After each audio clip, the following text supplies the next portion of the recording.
In this video, we're going to discuss the 3 types of commercial real estate that you should consider buying after coronavirus. Commercial real estate, like many other industries, has taken a serious hit from the coronavirus shutdowns. Businesses have found it difficult to afford their lease payments since they've been forced to close. Residential tenants have struggled to pay their rent because they lost their jobs, and commercial property owners are having to deal with the fallout on all fronts. And while some commercial asset types will struggle to recover from this downturn, there are a few that will actually thrive in the post-coronavirus world. Up first, we have micro apartment units. A subtype of multifamily real estate, micro apartment suites are residential living units that are smaller than your average apartment unit, right around 200 to 400 square feet. Efficient design is of utmost importance for micro apartment units since they're often studios intended to accommodate a single resident. Apartment complexes housing micro apartments are often very heavily amenity driven, promoting community among the residents and providing space for activities.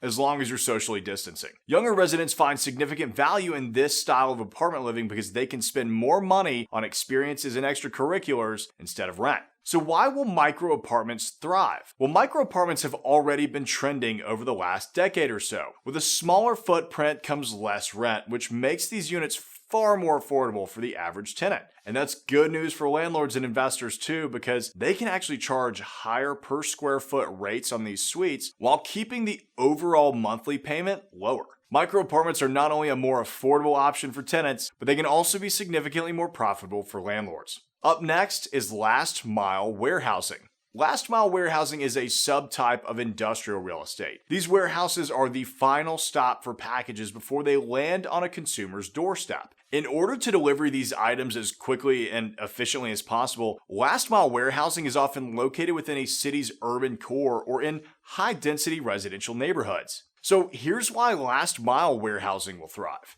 E-commerce has risen dramatically over the last 10 years. In fact, many of the largest chains in the world, like Sears and JCPenney, have filed for bankruptcy because they haven't been able to pivot or keep up with the latest trends. With a rise in online shopping comes a rise in shipping and receiving. After all, if consumers aren't picking up their purchases at the store, they have to get them somehow, and that's where last mile warehousing comes into play. Last mile warehousing is an essential aspect of a retailer's offering now. If they're unable to ship to consumers on demand, there's a high chance that consumer will purchase the item elsewhere. Coronavirus has caused a spike in demand for delivery, which is a convenience that only seems to grow. Since last mile delivery is usually over 50% of shipping costs, it's crucial for these logistics companies to be as centrally located as possible to their destinations in order to keep those costs low.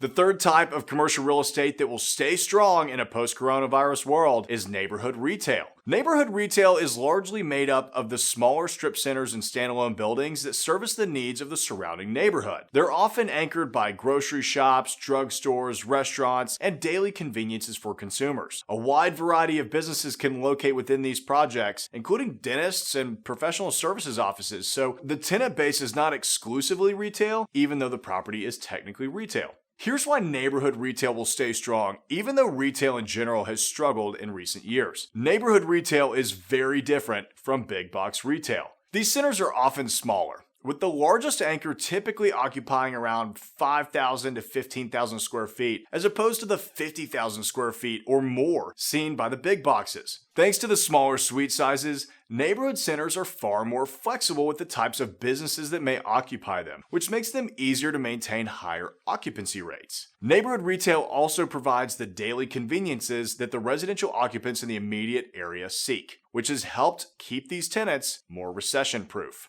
What we certainly know is that commercial real estate investing has changed. The world that we lived in at the beginning of 2020 is not the world that we live in today. So whether you're an active or passive commercial real estate investor, it's important to keep that in mind. Real estate investors have certainly seen their fair share of ups and downs throughout the years, and our current environment is nothing different. However, those investors that are willing to get creative and pivot their investment strategy will continue to see success in the future. There are plenty of deals to be found out there as long as you're willing to turn over those rocks and think critically about the pros and cons of each investment. So there you have it for the 3 types of commercial real estate you should consider buying in the post-coronavirus world. Check out this video here for 5 ways to invest in commercial real estate with little to no money. And don't forget to like and subscribe for more investing strategies, leasing and management tips, market updates, and more.